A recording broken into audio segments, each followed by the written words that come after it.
guys, this is that one Apple guy, and today we're going to be looking at this. This is the Samsung Galaxy A12, and we're going to be seeing if it's still worth it in early 2024. Now, this device came out on November of 2020, so it is now 3 years old. And that's pretty old. But first off, the screen. This is a 6.5-inch LCD display, and it has an 82.1 screen to body ratio.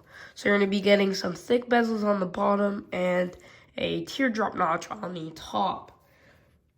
It's a 720p screen with a 20 by 9 aspect ratio. So it's going to be a tall but narrow kind of design. This device comes with either 32 gigs of storage, or you can get it in 64 or 128, and you can get it in 2, 3, or 4 gig, or even 6 gig of RAM configurations. Now, this is not the 2 gig of RAM. This is the 3 gig of RAM model. Now, if we talk about the processor, this has the MediaTek Helio P35. So this processor is actually pretty sluggish and slow. If I close all apps, and let's say just open something like simple like Play Store, it's not slow, but it's not necessarily fast. So, yeah. The camera is a quad camera setup, so you're going to be getting a 48 megapixel main sensor, a 5 megapixel ultra wide sensor, a 2 megapixel macro camera, so you can get those close-up images, and you get a 2 megapixel depth sensor, which basically helps with portrait mode. Now, taking a look around the phone, the design is actually very nice. It has this line pattern on the back, and it's made from plastic, but it feels really premium. And then this line pattern goes all the way down into this matte texture, which has the Samsung logo. On the right side, we have our fingerprint / power button and our volume rocker. Let's see that fingerprint here.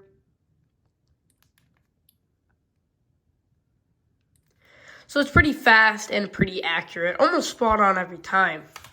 Now up here we do have our noise canceling microphone. And on the left side we have our SIM / micro SD card slot.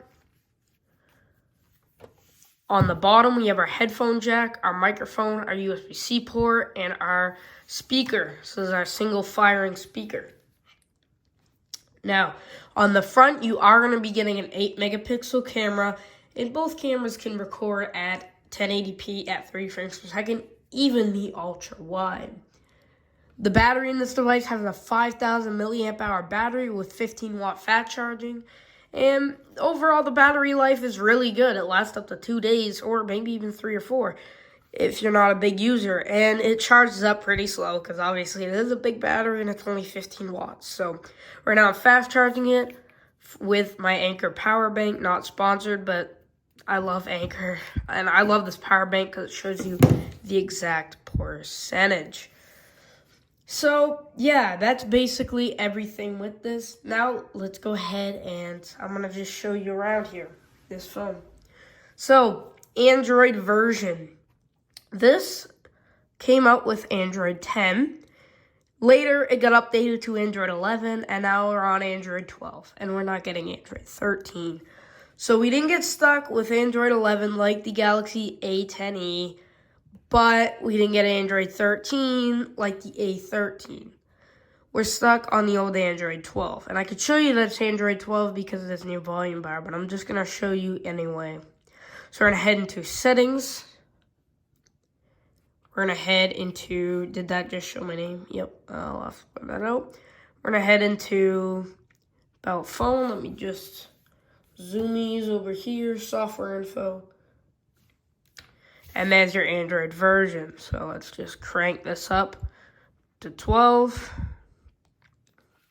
And there you go. So Android 12. There's a little Easter egg there. So just to prove that it is Android 12 on here.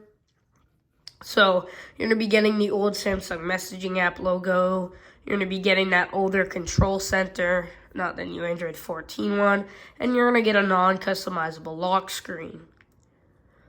But not all is lost because you can download apps, but not many, because you can't download many apps. Because if we go into battery and device care and storage, you can see that we only have 32 gigs of storage and 66% is used, and I have like no apps. We don't have much storage. Now, let me show you around the camera app. So, right here, we have our 1x photo mode, and then we have our 0.5. So we could take 0.5 photos. You could take a big group of friends, a large building, maybe a skyscraper. Really cool.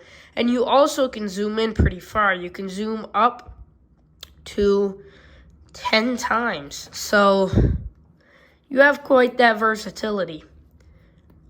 Also, you cannot change to the 48 megapixel mode. So I'm confused. I don't know what's going on with the 48 megapixel sensor. I don't know if it's using the full 48 megapixels. Not sure. Portrait.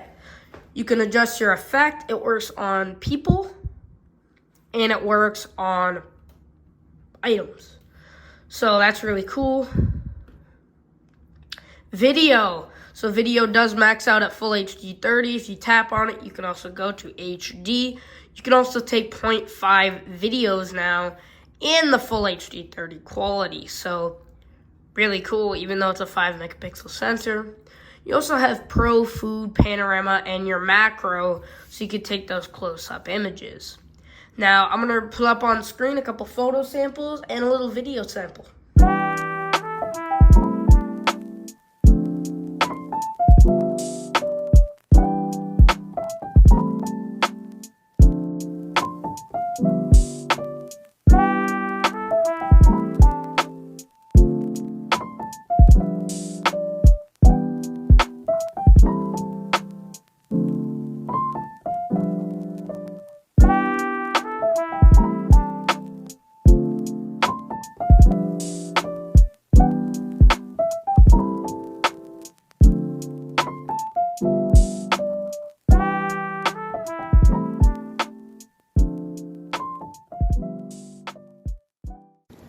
This is a video test on the Samsung Galaxy A12. Snow's getting pretty icy. I don't know what you can make that out to be, but yeah, it's a full HD video. It has a microphone. You can pause and take a picture. You can also zoom while you are in the camera mode, but you can't switch to 0.5, unfortunately. Alright, we're back. We just got back. And I didn't look at the pictures or the video. You're going to have to figure it out for yourself.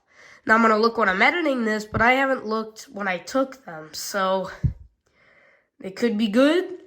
They could be bad, but I'm telling you, you're not going to be taking no professional pictures on this phone.